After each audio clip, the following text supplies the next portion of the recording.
एहसान है ये औलिया अल्लाह। अनीसिल गरीबीन रहमतल लिल आलमीन राहतिल आशिकीन मुरादिल मुश्ताकीन शम्सिल आरिफीन सिराज सालिकीन मिसबाहिल मुकर्रबीन मुहिब्बिल फुकराए वल गुरबाए वल यतामा वल मसाकीन सय्यदिस सकलैन नबिय्युल हरमैन इमामिल क़िबलतैन वसीलतिना फिद दारैन साहिबे क़ाब क़ौसैन महबूब रब्बिल मशरिक़ैन वल मग़रिबैन जद्दिल हसन वल हुसैन मौलाना व मौला सकलैन अबिल क़ासिम मुहम्मद इब्न अब्दुल्लाह नूरिम मिन नूरिल्लाह या अय्युहल मुश्ताक़ून बिनूर जमालिही सल्लु अलैहि व आलिहि व अस्हाबिही व सल्लिमु तस्लीमा। अल्लाहुम्मा सल्लि अला सय्यदिना व मौलाना मुहम्मदिन व अला आलिहि व अस्हाबिही व बारिक वसल्लिम व सल्लि अलैहि। लफ्ज़ जब तक वुज़ू नहीं करते, लफ्ज़ जब तक वुज़ू नहीं करते हम तेरी गुफ्तगू नहीं करते। और जिसको मरना नहीं आता वही मर जाता है। पीर साहब आपकी नजर कर रहा हूं, जिसको, क्योंकि मैं जब अहमद रजा भाई कलाम पढ़ रहे थे तो आपकी नम आंखों को देख रहा था मैं, और मुझे पता है कि नम आंखें ऐसे ही नहीं होती। वजूद तो इंसान का उस जगह होता है, लेकिन रूह जो है वो बारगाह रिसालत माब सल्लल्लाहु अलैहि वसल्लम में होती है। तो जिसको मरना नहीं आता वही मर जाता है। तुम पे मरता है जो मरने से गुजर जाता है। और इश्क जिस राह पे बेखौफ व खतर जाता है, अक्ल वाला तो उसे देख के डर जाता है। और दिल की मौजों के हवाले है सफीना दिल का, दिल की मौजों के हवाले है सफीना दिल का, इसको खुद भी नहीं मालूम किधर जाता है। बल्कि मिसरे रोक के मैं बात पहले समझाऊं, उसके बाद बात का आगाज करूंगा। ये मिसरे असल में पीर जी अनवर अली शाह साहब रहमतुल्लाह अलैह के लिए, क्योंकि उन्होंने अपनी दिल की मौजों को या दिल के सफीने को बाबा कल्लू सरकार रहमतुल्लाह अलैह के सुपुर्द कर दिया था। अक्ल क्यों ताले लगाकर, अक्ल को ताले लगाकर अपने आप को बाबा कल्लू सरकार रहमतुल्लाह अलैह की बारगाह में पेश कर दिया था। अब जहां बाबा कल्लू सरकार रहमतुल्लाह अलैह हुक्म फरमाते थे, अपने वजूद को पेश करके कांधों पे उठाकर चल दिया करते थे। तो इश्क जिस राह पे बेखौफ खतर जाता है, अक्ल वाला तो उसे देख के डर जाता है। और दिल की मौजों के हवाले है सफीना दिल का, इसको खुद भी नहीं मालूम किधर जाता है। और आलम इश्क में हमने तो ये देखा है ज़हीन, बाबा ज़हीन शाह ताजी रहमतुल्लाह अलैह, आलम इश्क में हमने तो ये देखा है ज़हीन, कोई कितना ही बिगड़ जाए, कोई कितना ही बिगड़ जाए सबर जाता है। इंतहाई वाजिबुल एहतराम पीर तरीक़त मोहतरम जनाब राजा सरफराज साहिब, मेरे आपके हम सब के इंतहाई काबिल एहतराम साहिबजादा हसन हसीबुर रहमान साहिब, मेरे छोटे भाई मुल्क के मुमताज शनाखा जनाब अहमद रजा कादरी साहिब, मेरे भाई सीनियर जर्नलिस्ट जिनके हुक्म पे तीसरा बरस हुआ मैं इस बारगाह में मौजूद हूं, सुहेल भट्टी साहब, इंतहाई वाजिबुल एहतराम डॉक्टर रियाज साहब, यहां मौजूद तमाम उश्शाकान रसूल सल्लल्लाहु अलैहि वसल्लम जो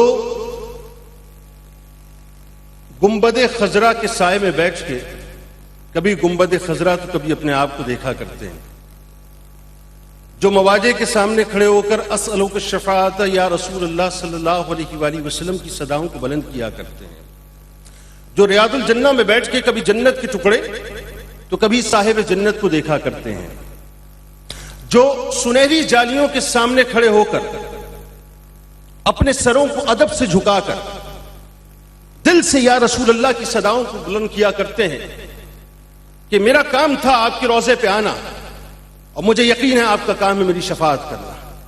आप तमाम उश्शाकान रसूल सल्लल्लाहु अलैहि वसल्लम को जुनैद इकबाल की जानिब से इंतहाई मोहब्बत के साथ अस्सलामु अलैकुम व रहमतुल्लाहि व बरकातहू। गुलामों का जवाब तो ऐसे नहीं आता है, बावाज़ बुलंद आता है, अस्सलामु अलैकुम व रहमतुल्लाहि व बरकातहू। महफिल मैं महसूस कर रहा हूं कि मुस्तकिल उस पर जो है इश्क के कोयलों पे महफिल तो अपनी जगह दहक रही है, लेकिन मसला यह है कि मौसम की मुझे लगता है कि शायद खुनकी जो है वो थोड़ी सी तारी है।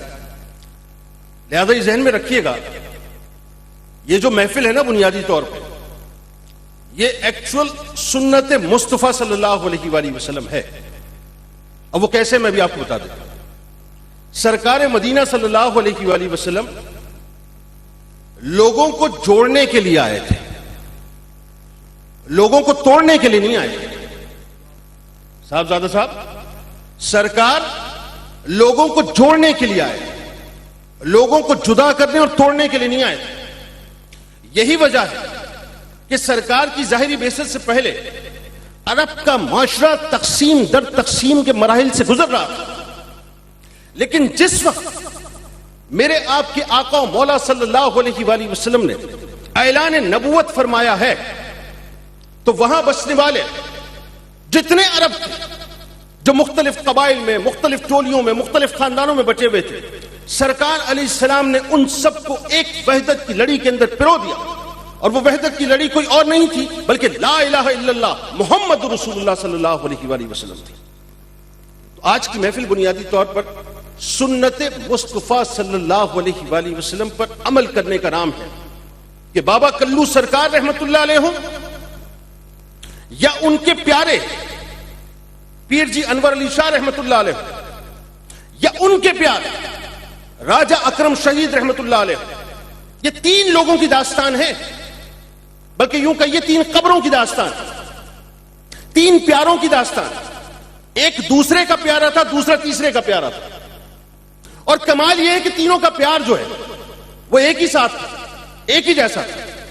एक सैयद मौजूद है, एक मजजूब मौजूद है, एक शहीद मौजूद है, और तीनों ने सिर्फ एक काम किया है कि मानसर कैंप में आके हिजरत करने वाले जितने भी आए उनसे सवाल नहीं किया, पीर साहब उनसे सवाल नहीं किया कि तुम्हारी कास्ट क्या है, तुम किस क्रीड से ताल्लुक रखते हो, तुम्हारा मजहब क्या है, तुम्हारा मसलक क्या है, तुम कौन सी जुबान बोलते हो, तुम पंजाबी हो, पठान हो, बलोच हो, सराइकी हो, किसी भी बेल्ट से ताल्लुक रखते हो, हमें इस बात से गर्ज नहीं है।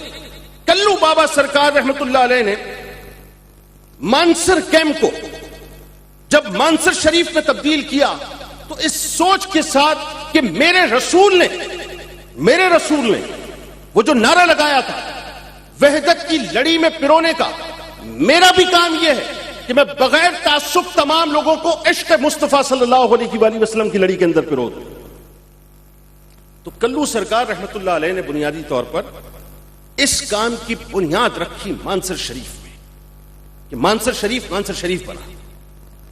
और खुदा की इज्जत और जलाल की कसम, मैं जो आज आप बात से बात करने वाला हूं आपसे, अल्लाह करे अल्लाह ताला मुझे वो जुबान दे दे, वो ताकत दे दे कि मैं अपनी बात आप तक पहुंचा सकूं, क्योंकि मैं इस बात का बड़ा स्ट्रांग बिलीवर हूं। पूरी दुनिया इस वक्त हमें देख रही है और एक ऐसे चैनल के तवज्जुह से देख रही है जिस पर परसों जाहिर है मैं आपसे मुखातिब हुआ हूं, मेरा एक खास प्यार। तो याद रखिएगा ये जो वक्त इस वक्त गुजर रहा है ना, ये इंतहाई मुश्किल तरीन दौर है मुसलमानों का, मुश्किल तरीन दौर है। यहां बैठे हुए सैकड़ों लोग जो मुझे सुन रहे हैं, लेकिन मेरा हुस्न ज़न है कि लाखों लोगों तक मेरी बात पहुंच रही है।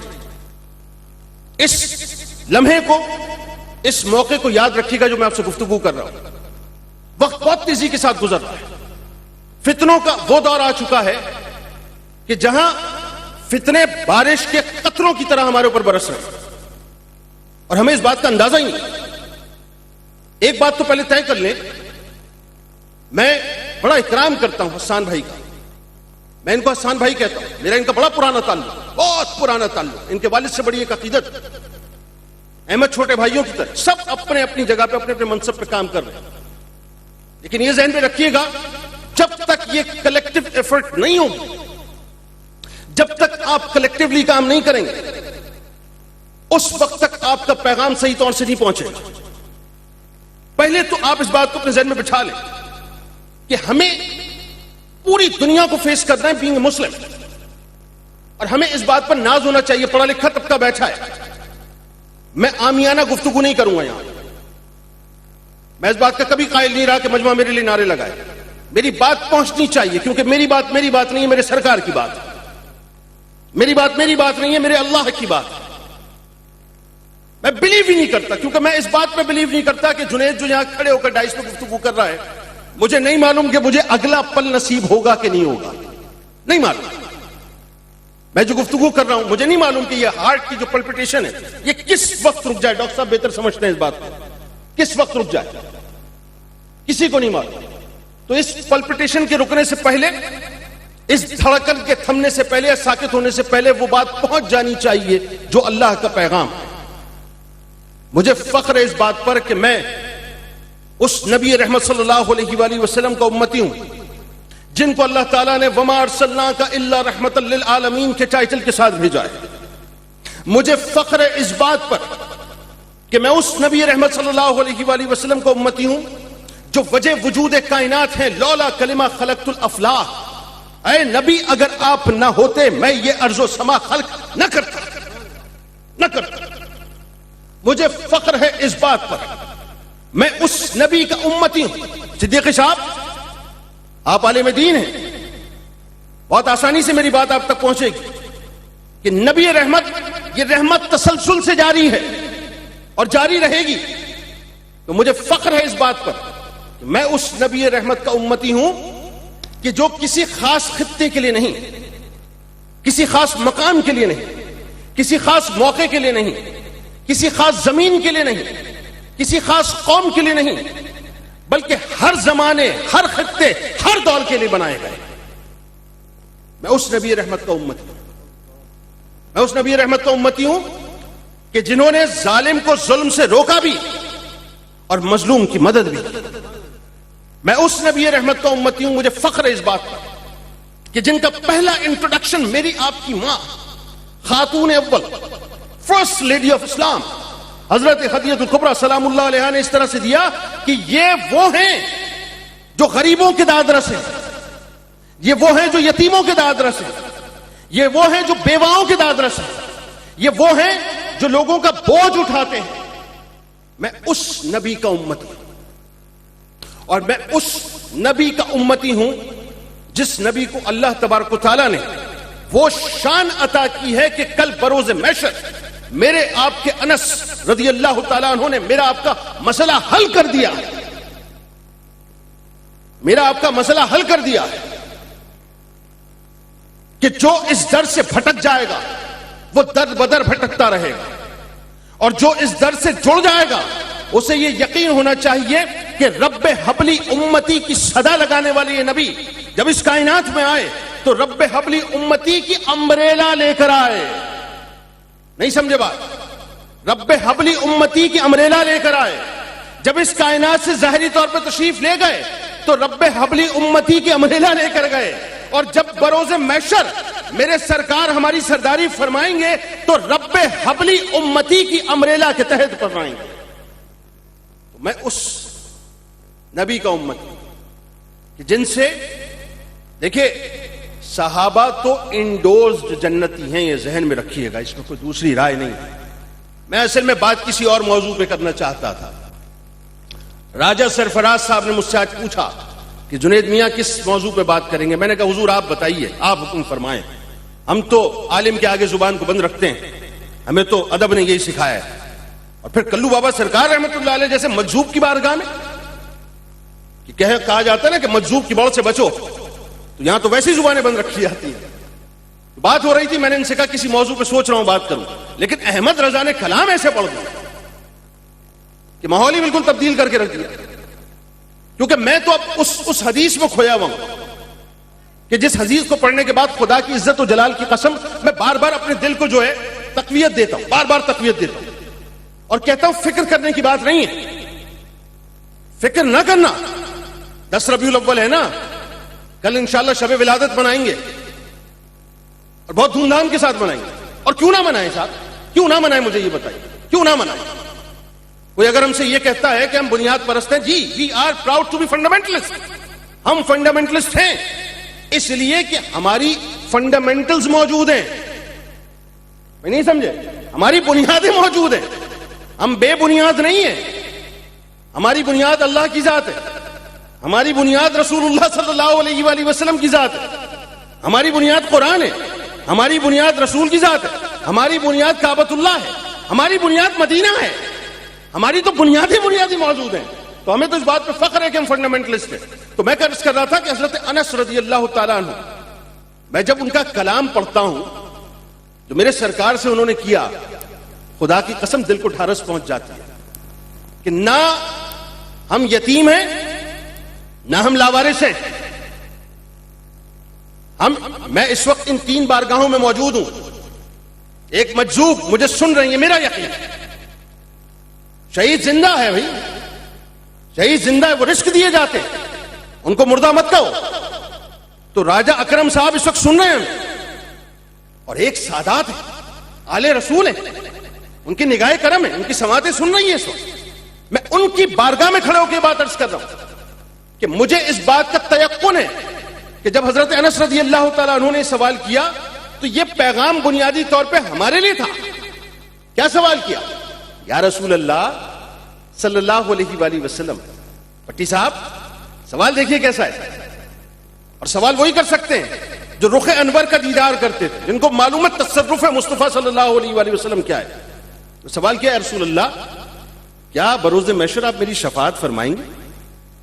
सरकार ने यह नहीं फरमाया कि अनस आउट ऑफ कंडक्ट, मैं अपनी जुबान में कह रहा हूं, आउट ऑफ कंडक्ट को इससे ना करो, ना करो, ये अल्लाह का तसर्रुफ है, उसकी डोमेन है। अपनी जुबान में समझा रहा हूं मैं बात। सरकार ने यह नहीं फरमाया। सरकार ने फरमाया हां मैं शफाअत करने वाला हूं। साहबजादा साहब, हां मैं शफाअत करने वाला हूं। अच्छा, अब बात को यहां पर हजरत अनस रज़ियल्लाहु ताला अन्हु ने खत्म नहीं किया, बल्कि बात को तूल दिया। और तूल कैसे दिया? हजरत अनस रज़ियल्लाहु ताला अन्हु ने फिर इंस्टेंट एक सवाल छोड़ा और सवाल यह किया, या रसूल अल्लाह सल्लल्लाहु अलैहि वसल्लम, मैं कल आपको बरोज़े महशर कहां तलाश करूं? अच्छा, मेरे सरकार ने फरमाया कि मुझे पुले सिरात पे देख लेना। अब कमाल क्या है भाई, सहाबी है ना, मोहब्बत इश्क उसकी इंतहा जहां अपनी इंतहाओं पे पहुंचती है, खुदा की कसम सहाबी का इश्क वहां से शुरू होता है। एक सहाबी का इश्क वहां से शुरू होता है, उसकी इंतहा क्या होगी छोड़ दीजिए।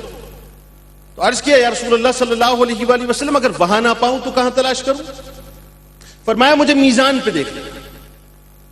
अब कैसा कमाल अकीदा है साहब, इंडोर्स जन्नती, जिनके लिए कोई दूसरी राय नहीं है, जिनके जन्नती होने पर कोई सवाल नहीं है, जिनके जन्नती होने पर कोई कलाम नहीं है, जिनके जन्नती होने पर जरा सा डॉट नहीं है। अरे जो सरकार अलैहिस्सलाम की खिदमत में 10 बरस रहे, 10 बरस सरकार की खिदमत करें और 10 बरस सरकार अलैहिस्सलाम उनको उफ तक ना फरमाए, यानी यहां तक वो ये फरमाए कि सरकार ने मुझे उफ तक न किया, बल्कि जो काम मैं कर लेता उस पर सवाल ना होता कि अनस क्यों किया, और जो काम ना करता उस पर सवाल ना होता कि क्यों ना किया। ये हजरत अनस, यानी सोचिए जरा, विजुलाइज कीजिए कि वो हजरत अनस रज़ियल्लाहु ताला अन्हु जिनके शबाना रोज मेरे सरकार के साथ गुजरे हो, खुदा की कसम जिस कंकरी को मेरे सरकार निगाह फरमा दे और कलमा पढ़ने लग जाए, तो जो सुबह शाम सरकार का दीदार करते होंगे उनका क्या आलम होगा, उनका क्या आलम होगा, सुबह शाम सरकार के साथ मौजूद। अभी इंडोर्स जन्नती के 2 सवालात हो चुके हैं। सरकार ने फरमाया मुझे मीजान पे देख लेना। अब तीसरा सवाल फिर पूछा, या रसूल अल्लाह, अहमद भाई अगर वहां ना पाऊं तो फिर कहां तलाश करूं? मेरे सरकार ने फरमाया मुझे हौज़े कौसर पे देख लेना। मैं इन 3 जगहों के अलावा चौथी जगह पे नहीं हूंगा। इसका मतलब क्या है? इसका मतलब यह है कि हमारे गुनाह कितने ही हो जाएं, अल्लाह की रहमत से बड़े नहीं हो सकते। और हम कितने ही गुनाहगार बन के बरोज़े महशर हाजिर हो जाएं, याद रखिएगा, तयक्कुन इस बात पे होना चाहिए कि मेरा रब करम करने वाला है और सरकार अलैहिस्सलाम की शफाअत हमें इंशाअल्लाह नसीब होगी। लेकिन अब जो बात मैं समझाना चाहता हूं वो बड़ी अहम तरीन बात है। यहां तक तो मेरा ख्याल है किस्सा आपको समझ आ गया। नमाज कंपलसरी सब्जेक्ट है, इसमें कोई दूसरी राय नहीं। रोजा कंपलसरी सब्जेक्ट है, इसमें कोई दूसरी राय नहीं। जो कंपलसरी सब्जेक्ट्स हैं वो तो हमने अदा करने ही करने, इसमें कोई दूसरी राय नहीं। ये जो तीन हस्तियां यहां तशरीफ फरमा है, इन्होंने काम क्या किया है? इन्होंने वो काम किया है जो मेरे सरकार अलैहिस्सलाम का मंशूर है। ये जो यहां पर एक मजजूब मौजूद है, एक सैयद मौजूद है, एक शहीद मौजूद है, ये क्या कर रहे हैं?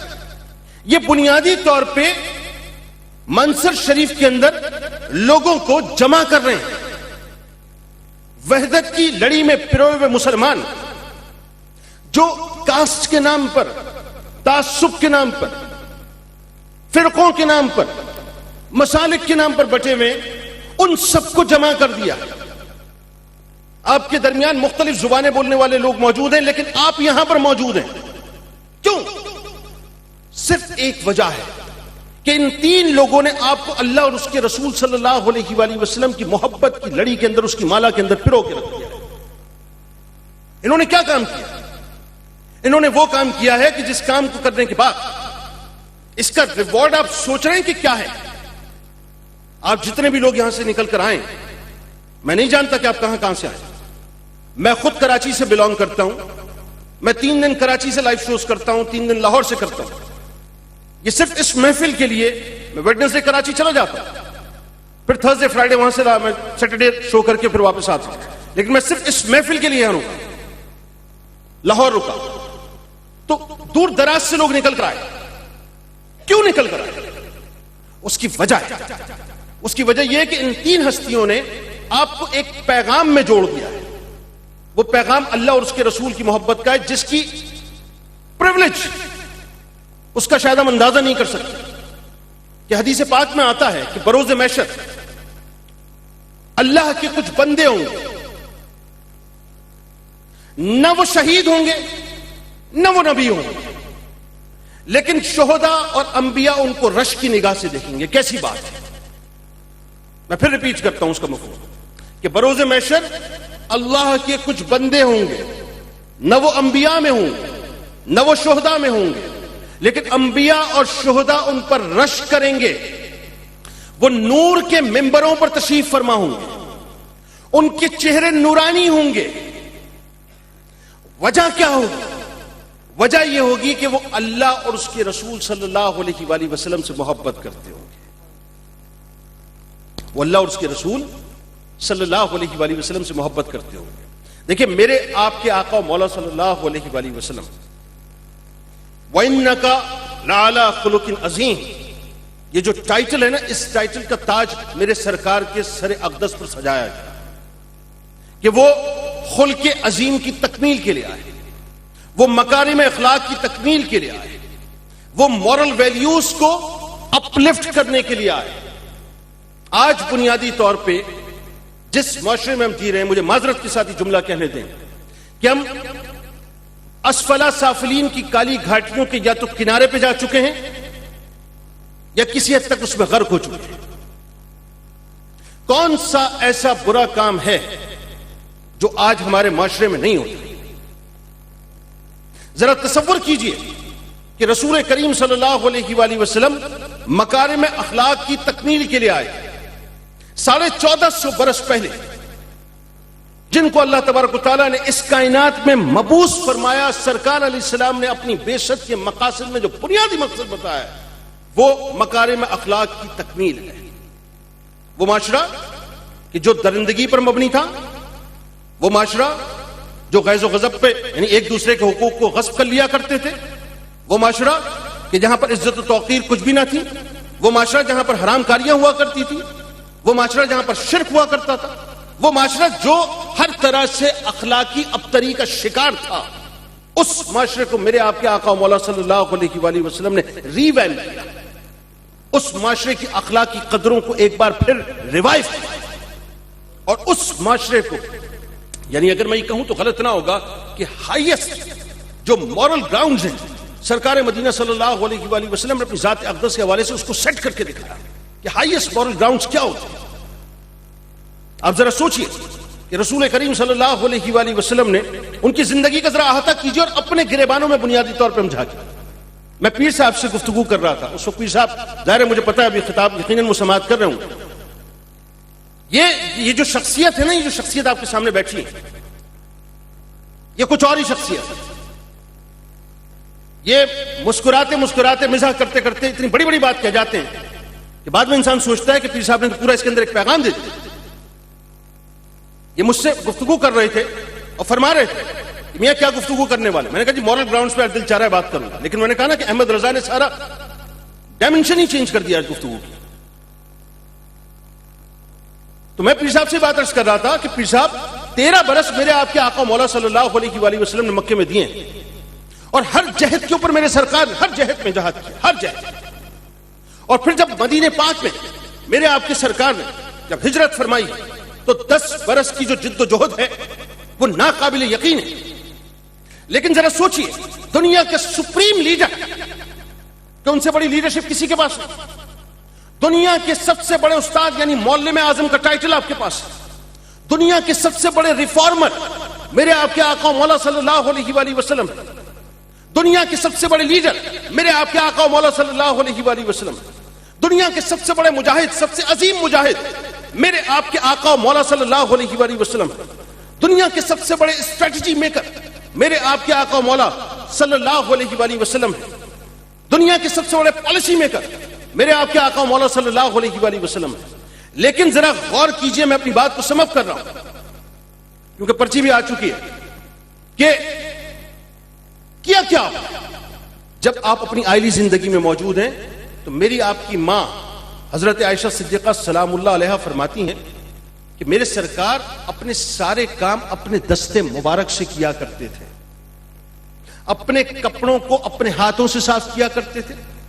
अपनी नालैन मुबारक को अपने दस्ते मुबारक से सही कर लिया करते थे, दुरुस्त कर लिया करते थे। अपने जानवरों को अपने दस्ते मुबारक से चारा डाला करते थे। अपनी बकरियों का दूध अपने दस्ते मुबारक से धो लिया करते थे। किन की बात हो रही है? उनकी बात हो रही है जिनके लिए अल्लाह ताला ने कायनात को खल्क किया। हम बेसिकली मॉरल वैल्यूज को समझते हैं, हाजी मुस्कुरा के देख लिया, मुस्कुरा के बात कर ली, बहुत बाखलाक किस्म का। ये पूरे कैरेक्टर पे मुहित है मामला, पूरे कैरेक्टर पे, पूरे कैरेक्टर पे, इंसान के पूरे कैरेक्टर पे। मॉरल वैल्यूज का ताल्लुक सिर्फ हंसते मुस्कुराने से नहीं है, ये मीठी मीठी और चिपड़ी चिपड़ी बातें करने से नहीं है, ये पूरे कैरेक्टर पे मुहित है। एक तरफ तो आपका ये पहलू है असली, और एक तरफ वो पहलू है, ज़हन में रखिएगा कि 23 बरस की जिद्दोजहद मुसलसल है, जुल्म सितम के इंतहा है, पहाड़ तोड़े गए सरकार अलैहिस्सलाम। लेकिन क्या आप तसव्वुर कर सकते हैं कि जब आप फतह मक्का के लिए निकले हैं और जिस वक्त आप 10,000 सहाबा कराम रिजवानुल्लाह ताला अलैहिम अजमईन के जिलाओं में तशरीफ फरमा है और काफिला मदीने से मक्के की तरफ चल पड़ा है, मैं अपनी बात खत्म कर रहा हूं। रास्ते में जरा सोचिए, मैं अखलाकी बात बता रहा हूं आपको कि मॉरल वैल्यूज होती क्या है। आज तो हम इन बातों पर ध्यान नहीं देते कि रास्ते में कुतिया बच्चों को जन रही थी, एक जानवर बच्चों को जन रहा था। देखिए बात, अब यही बात मैं अगर अंग्रेजी में कहूं तो शायद समातों को बुरी ना लगे, मैं आपको समझाना चाहता हूं बात, लेकिन मैं उर्दू में इस जानवर को नाम भी रिपीट करूंगा तो मुझे खुद समातों को बुरा लगेगा। तो एक जानवर जो है बच्चों को जन रहा था।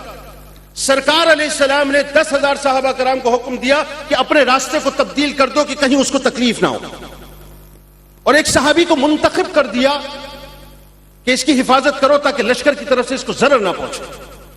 और जिस वक्त सरकार अलैहिस्सलाम मक्के की गलियों में दाखिल हुए, असलहा भी मौजूद है, ताकत भी मौजूद है, और सामने वो दुश्मन है कि जिन्होंने सरकार मदीना सल्लल्लाहु अलैहि वसल्लम को ज़ुदोकोब किया है, जिन्होंने सरकार अलैहिस्सलाम पर पत्थर बरसाए, जिन्होंने सरकार अलैहिस्सलाम को जिच किया है, जिन्होंने सरकार अलैहिस्सलाम को लुहलुआन किया है, जिन्होंने सरकार अलैहिस्सलाम के रास्ते में उन कदमों के नीचे कांटे बिछाए कि जिनको अर्श चूमा करते हैं, सरकार अलैहिस्सलाम पर जमीन को तंग किया है, उस मक्के की गलियों से मेरे सरकार को निकलने पर मजबूर किया है कि जो मक्का आपका दीदार किया करता था, जिसको आपके जद ने बनाया था। जुल्म सितम की इंतहा की गई, सहाबा को जो है छोड़ना पड़ा मक्का, उनकी जायदादों को गस्ब किया, उनको शहादतों के जान नोश करने पड़े, उनको कोयलों पर लिटाया गया, उनको तपाया गया, उनकी पीठों को दागा गया, उनको चीरा गया। हजरत सुमैया सलामुल्लाह अलैहा पहली शहीदा, चीर के रख दिया, उनको दो हिस्सों में तकसीम कर दिया अबू जहल। ये सारे जुल्म सितम जहन में रखिएगा। कुछ समझाना चाहता हूं आखिर में आपको। अखलाक अखलाक अखलाक हम करते हैं ना। आज हमारे पॉलिटिशियंस जी वो बात करते हैं कि जी वो हाई मॉरल ग्राउंड्स पे हमें बात। हाई मॉरल ग्राउंड्स का मतलब पता है क्या है? हाई मॉरल ग्राउंड्स होते क्या है? अरे आप तो लोएस्ट मॉरल ग्राउंड में भी मौजूद नहीं है। बदकिस्मती है। अब सारे लोग मौजूद हैं सामने और सबको यह पता है कि सरकार तशरीफ ला रहे हैं। होना तो यह चाहिए था कि सबको मेंशन किया जाता और सबकी गर्दनों को उड़ा दिया जाता। सिद्दीकी साहब ऐसे ही होना चाहिए था, पीर साहब ऐसा ही होना चाहिए। लेकिन कुर्बान जाइए रहमतुल लिल आलमीन की रहमत के ऊपर। और यहां पता चलता है कि हाईएस्ट मॉरल ग्राउंड क्या है, कि जिन्होंने पत्थर बरसाए, जिन्होंने जुल्म तशद्दुद किया, जिन्होंने जमीन तंग की, जिन्होंने सब कुछ किया, इंतहा कर दी, आज उनसे सवाल मेरे सरकार ने किया, यानी करीम इब्ने करीम ने सवाल किया कि मैं तुम्हारे साथ क्या करने वाला हूं। वो सब कुछ करने के बाद साहबजादा साहब जानते थे कि करीम इब्ने करीम है। जवाब में अर्ज किया कि आप तो करीम इब्ने करीम हैं, आप करीम इब्ने करीम हैं। तो करीम इब्ने करीम ने क्या कहा? ला तस्रीबा अलैकुमुल यौम, आज माफी कर देना, माफ कर दिया। ये है बुनियादी तौर पे मॉरल वैल्यूज, ये है अखलाकियत दार। पाकिस्तान में बसने वाले लोगों, खुदा का वास्ता, ये जो पीर साहब ने, मुझे 2 मिनट दे दीजिए माजरत के साथ, जो पीर साहब ने आस्थाना सजाया है, ये जो ड्यूटी कर रहे हैं यहां बैठ के, ये जो 3 कब्रें हैं ना, एक सैयद की, एक शहीद की, मैं बार बार रिपीट कर रहा हूं, एक मंसूब की, ये मोहब्बतों का दर्ज दे रहे हैं। मिल जाएं, नफरतों को मिटाएं। हमारे दरमियान कोई पठान, कोई पंजाबी, कोई सिंधी, कोई बलोच कुछ नहीं है। अरे मुझे बताइए साहब, चले खुल के बात कर लेता हूं, मॉरल ग्राउंड्स में बात कर लेते हैं। जिसकी सांस बंद हो गई, कब्र में उतारा जाएगा, तो एक पठान की हैसियत से, एक पंजाबी की हैसियत से, एक सिंधी की हैसियत से, एक बलोच की हैसियत से उतारा जाएगा, या एक मुसलमान की हैसियत से उतारा जाएगा? या कब्र में उतरने के बाद क्या फरिश्ता आके ये पूछेगा, या ये पूछेगा मर रब्बों का, मां दीनों का, मन नबियों का? ये 3 सवाल हैं। ये नहीं पूछेगा कि तू किस कास्ट से ताल्लुक रखता है, कौन सा तेरा मसलक था, कौन सा तेरा मजहब था, क्या तेरी आइडियोलॉजी थी। कोई सवाल नहीं होगा, कोई सवाल नहीं होगा। ये 3 सवाल होंगे। पैमाना खुद सेट कर लीजिए कि जिन नफरतों को आज पाकिस्तान में हमने भड़का कर रखा है, सियासत के नाम पर, मजहब के नाम पर, समाज के नाम पर, पोलराइजेशन दर पोलराइजेशन दर पोलराइजेशन, कि सारी मॉरल वैल्यूज को हमने तबाह करके रख दिया, बर्स्ट करके रख दिया है। पाकिस्तान इस मकसद के लिए नहीं बना था। ये पाकिस्तान है, पाकिस्तान, पाकिस्तान। पाक का मतलब पाक, अस्तान के मानी रहने की जगह। फारसी में अगर इसको मैं तर्जुमा अरबी में करूं तो बनता है मदीना तैयबा। तैयबा के मानी पाक, मदीने के मानी रहने की जगह, जिसका पहला डायलिंग कोड यूएनओ को मालूम नहीं था। वो क्या जाने, उसको क्या मालूम। लेकिन हम तो निस्बतों के लोग हैं, निस्बतें तलाश करते हैं। जो डायलिंग कोड यूएनओ ने दिया वो 092 दिया। 92 लफ्ज मोहम्मद का मुखफ़्फ़ बनता है, जाके देख लीजिए सल्लल्लाहु अलैहि वसल्लम। यानी मालूम यह हुआ पाकिस्तान बना भी इसलिए था कि जो भी राब्ता करे पाकिस्तान से, जब तक वसीला मोहम्मद, नाम मोहम्मद नहीं लगाएगा, पाकिस्तान से राब्ता नहीं होगा। लिहाजा मोहम्मद के चाहने वालों, सल्लल्लाहु अलैहि वसल्लम, मोहम्मद के दीवानों और प्यार करने वालों, मोहम्मद सल्लल्लाहु अलैहि वसल्लम के अम्ब्रेला के नीचे आ जाओ। अल्लाह तबारक व तआला हम सबको सुरखरू कर देगा। ये जो हमारा वकार चला गया ना हमारे हाथों से, इंशाल्लाह ये वकार लौट आएगा। मैं बहुत शुक्रगुजार हूं पीर सरफराज साहब का और सुहेल भट्टी साहब का, इज्जत अफजाई का। 3रे बरस मैं यहाँ पे मौजूद हूँ। अल्लाह तबारक व तआला इस हाज़िरी को कबूल फरमाए और अल्लाह ताला सैयद के सदक़े से, मजजूब के सदक़े से, शहीद के सदक़े से हम तमाम लोगों की हाज़िरी को अपनी बारगाह में मकबूल फरमाए। आमीन।